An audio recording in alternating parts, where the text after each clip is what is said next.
पासे का खेल रखवा दिया, चौसर का खेल, हम चौपट खेलेंगे, नाम ही उसका चौपट है, जो खेलता वो चौपट हो जाता है, चौपट का खेल रखवाया। शकुनी मामा जो है वो अपने सार लेकर के आ गए, अपने पासे लेकर के आ गए महाराज। इनके पासे जो उनके अभिमंत्रित थे वो जो चाहते थे वैसा होता था महाराज है। अब दुर्योधन ने यहाँ पर क्या कर दिया, अपने मामा को बुलवाया, चौसर का चौपट का खेल रखवा दिया, पांडवगण आ गए महाराज, सब लोग विराजमान है सभा में और चौपट खेली जा रही है। चौपट खेलते खेलते हाँ पांडव लोग एक तरफ हो गए, एक तरफ शकुनी मामा और भांजे हो गए, दुर्योधन हो गए महाराज। उन्होंने ऐसी चौपट खेली कि सब कुछ चौपट कर दिया, पांडवों का कुछ नहीं बचा। हाँ अब क्या, सब कुछ ले गए, अंत में क्या बचे, खुद पांडव बचे। उन्होंने कहा भैया इस बार फिर हम जो है गोली लगाते हैं, अपने एक एक भाई को दाव पे लगा बैठे। स्वयं युधिष्ठिर अपने आप को भी हार गए, अब क्या बचा, क्या कुछ नहीं बचा, अब सिर्फ पत्नी के रूप में जो है द्रौपदी बची है।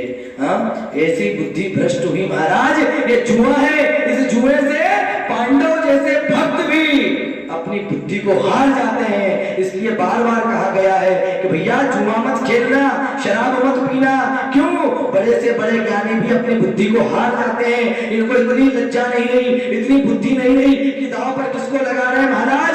हाँ दुर्योधन ने कहा अरे सुनो, अभी तो दाव पे लगने के लिए एक और व्यक्ति है, क्या कौन, क्या तुम्हारी पत्नी द्रौपदी। भीम दादा ने मुट्ठी का मारी, क्यों, अभी मार नहीं सकते, केवल क्रोध कर सकते हैं, हम हार चुके अपने आप को इसमें, अब क्या करें, क्या मुंह दिखाएंगे। युधिष्ठिर ने विचार किया चलो ठीक है, एक बार दाव लगाई दें, अगर हो सकता है वापस हम भी आ जाए, हमारी संपत्ति आ जाए। हाँ महाराज ये लालच है, ये लोभ है, इस लोभ के चक्कर में युधिष्ठिर महाराज ने अपनी पत्नी को भी दाव पर लगा दिया और इस बार फिर पासा फेंका, और जैसे ही पासा फेंका तो महाराज विजय फिर से दुर्योधन की हो गई। लो जी स्वयं तो हार गए अपने आप को, अपनी पत्नी द्रौपदी को भी हार गए। अरे उनको इतनी लज्जा नहीं आई महाराज, भरी सभा में दुर्योधन ने आदेश कर दिया जाओ दुशासन बाल खींच करके लाना उसको। क्यों, अब वो हमारी दासी है, और दूसरा हमारा अपमान किया था ना भरी सभा में, उसका आज इस भरी सभा में मैं अपमान करूंगा। हाँ सो महाराज उसको लेने के लिए दुशासन गया। देखो पहली बात तो द्रौपदी रजस्वला है, इस अवस्था में माताओं को बाहर नहीं लाया जाता, स्पर्श नहीं किया जाता। महाराज इन दुष्टों ने किसी बात पर विचार नहीं किया, पहुंच गए वहां पर और जाकर के दुशासन ने उसकी केश पकड़े और पकड़ करके पूरे महल में खिसता खिसता राजमहल के मुख्य जो ग्रह है जहां पर सभा लगती है उस सभा के मध्य में लाकर के द्रौपदी को खड़ा कर दिया महाराज। हाँ आज द्रौपदी ने देखा ये क्या कर रहा है, अरे तुम मेरे देवर हो, तुम मुझको इस प्रकार से लेकर के आए, अरे भरी सभा में मैं रजस्वला हूं, मेरे बाल खुले हुए हैं, मेरा माथा उघाड़ा है, ये सब लोग मुझे देख रहे हैं, तुमको लज्जा नहीं आती, सब लोग हंस रहे हैं। महाराज भरी सभा में भीष्म पितामह नीचे गर्दन करके बैठे हैं, कृपाचार्य द्रोणाचार्य सब नीचे मुंडी करके बैठे, कोई बोलने वाला नहीं है। क्यों, क्योंकि सबने दुर्योधन का अन्न खाया है, और जैसो खावे अन्न वैसो होवे मन, सबके मन बिगड़ गए हैं, सबकी बुद्धि बिगड़ गई है, कोई किसी को कुछ बोलने को तैयार नहीं। महाराज रोती रोती द्रौपदी गई, जाकर के उस अंधे को बोला अरे पिताजी ये क्या हो रहा है, अरे आपका पुत्र मेरी लज्जा उतार रहा है महाराज, कैसा आदेश कर रहा है। हाँ भरी सभा में दुर्योधन ने कह दिया दुशासन ने इसके वस्त्र निकाल दो, इसको लज्जित करो, इसने मेरा अपमान किया महाराज। ऐसे वचन सुनकर रो रही है वो महाराज, कोई आज बोलने वाला नहीं। हाँ जिस परिवार में वो स्वयं है, जिस परिवार के बीच में वो इतने सम्मान से रहती थी, आज उसी परिवार के बीच में उसको लज्जित किया जा रहा है। क्या बीत रहा होगा मेरी माँ द्रौपदी के मन पर, रोते रोते गई। हाँ धृतराष्ट्र से कह रही है पिताजी आप तो बचाइए, देखो आपके पुत्र कैसी कैसी हरकत कर रहे हैं, कैसी नीच हरकत कर रहे हैं। सुनने को तैयार नहीं महाराज, नीचे मुंडी कर बैठा है। प्रकृति ने इसके ऊपर के नेत्र तो दिए नहीं, पुत्र के प्रेम में अंदर की आंखें भी इसकी फूट गई है महाराज, कुछ नहीं बोलता है। रोते रोते द्रौपदी गई, कृपाचार्य से निवेदन किया आप तो गुरु हो, आप तो बोलो, द्रोणाचार्य जी आप तो बोलो, आप तो गुरु जी हो, गुरु के सामने शिष्य ऐसी हरकत कर रहा, लेकिन कोई कुछ नहीं बोल रहा। महाराज द्रौपदी रोते रोते गई, जाकर के विष्णु पितामह के चरण पकड़ लिए। विष्णु पितामह आपसे बड़ा कौन होगा? हाँ, आप तो गंगा जी के पुत्र हैं, मैं गंगा की तरह निर्मल हूँ, मेरा ये पातिव्रत धर्म नष्ट कर रहे, मुझे इस प्रकार लज्जित कर रहे। क्या आपको भी दया नहीं आ रही? आपको भी दया नहीं आती मेरे ऊपर? बार बार निवेदन किया, लेकिन आज मेरी द्रौपदी के साथ में बोलने वाला, उसकी सहायता करने वाला कोई नहीं है। द्रौपदी रुदन कर रही है और रुदन रुदन करते करते द्रौपदी निवेदन कर रही है। उसने विचार कर लिया, पहले संसार से बोल करके देख लो। हाँ, संसार से निवेदन कर लिया, पिताजी से कर लिया, बड़े पिताजी से कर लिया, विष्णु पितामह से कर लिया, लेकिन कोई अपने तरफ नहीं बोलता। जब पूरी सृष्टि में कोई किसी को साथ नहीं देता ना महाराज, तब मानव को याद आता है किसकी? परमात्मा की। अब मेरी द्रौपदी को याद आ गया कि अब कोई मेरा नहीं है यहाँ पर। हाँ, 5 पति हैं जिसके, ऐसे वैसे पति नहीं है। हाँ, कोई किन्नर है क्या? इतने बड़े बड़े योद्धा महाराज, 10,000 हाथी का बल रखने वाला भीम बैठा है, धर्म के स्वरूप स्वयं धर्मराज युधिष्ठिर, इंद्र का पुत्र स्वयं अर्जुन बैठा है, जो अपने एक बाण से और जो है किसी भी लक्ष्य को भेद सकता है। लेकिन महाराज यहाँ देखो, बुद्धि भ्रष्ट हो गई, नीचे मुंडी करके बैठे हैं सब, कोई किसी को कुछ बोलता नहीं। हाँ, सब अपने आप को हार चुके हैं। क्या कहें, किस मुंह से कहें? महाराज दुशासन ने खींच करके बीच मैदान में लेकर के आया और द्रौपदी की साड़ी खींच रहा। महाराज आज इसको मैं निर्वस्त्र कर दूंगा। हाँ, इतना कुकृत्य हो रहा है, लेकिन कोई उठने को तैयार नहीं, उंगली उठाने को तैयार नहीं। महाराज हाँ, बुद्धि ऐसी भ्रष्ट हो गई, संग ने ऐसा बिगाड़ दिया व्यक्ति को कि कोई कुछ नहीं बोल रहा। मेरी द्रौपदी जब तक अपने हाथ से शक्ति थी, अपने हाथ से अपनी लज्जा बचा रही महाराज, पर वो महिला हाँ, और वो सामने हाथी के जैसे इतना बड़ा योद्धा दुशासन अपने हाथ से साड़ी खींच रहा है। कब तक रोक पाती महाराज? जब तक उससे बना तब तक अपनी लाज बचाई, जब नहीं बना तो दोनों हाथ ऊपर कर दिए और मेरे गोविंद को निवेदन कर लिया। क्या? अरे मैंने तुझे देखो बताया ना, ये यहाँ पे हाँ? सुदर्शन चक्र ने काट दिया था तुझे, मैंने अपनी रेशम की साड़ी फाड़ करके तुझे बांध दी थी पट्टी, आज लाज बचा ले मेरी। हे गोविंद, आज मेरी रक्षा कर ले।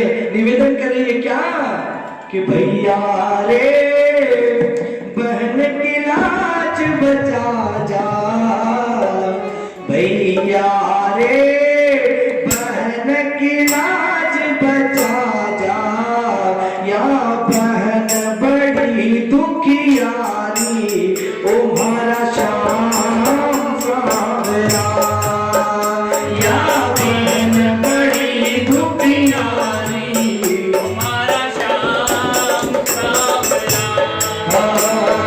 भैया रे पांडव जुआ खेला, भैया रे पांडव जुआ खेला, ये तुम्हारी गया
भैया रे जेठ शीश पर बैठा, जिन लाज जन्म सब छोड़ी तुम्हारा श्याम सावरा।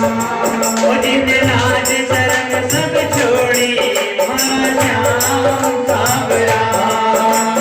भैया रे यो तू शासन खिंच लायो, भैया रे तू शासन खिंच लायो, जिन जरा तरस नहीं आयो तुम्हारा श्याम सावरा।